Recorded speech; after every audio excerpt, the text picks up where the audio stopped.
తెలంగాణ సాధించుకున్న తర్వాత కూడా ఎంత నష్టం జరుగుతుంది.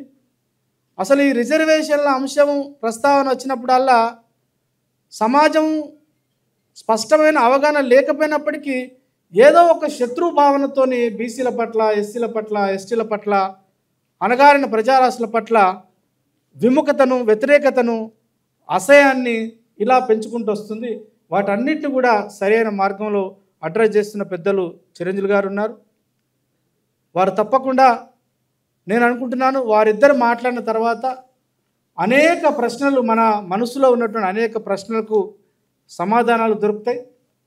అన్ని సమస్యలకు పరిష్కారం దొరకకపోయినా ఇప్పుడు కూర్చున్నటువంటి స్థితిలో ఉన్న అచైతన్యం తప్పకుండా చైతన్యంగా మారుతుందని నేను బలంగా విశ్వసిస్తున్నాను. ఈ కార్యక్రమానికి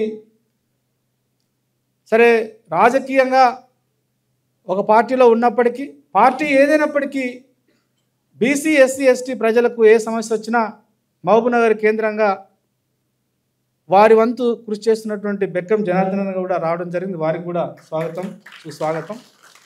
ఈ నగరంలో బీసీలకు సంబంధించిన న్యాయమైనటువంటి 42% రిజర్వేషన్లకు దీన్ని ఏదైనా ఒక ఉద్యమ రూపం తీసుకురావాలని పనిచేస్తున్నటువంటి అనేక మంది పుర ప్రముఖులు వచ్చినారు. అధ్యాపక మిత్రులు, అధ్యాపకేతర మిత్రులు, ప్రధానంగా విద్యార్థి మిత్రులు అందరికీ ఈ నిర్వహణ కమిటీ తరపున స్వాగతం, సుస్వాగతం. కొంచెం మనం అనుకున్నటువంటి సమయానికంటే లేటుగా అయింది.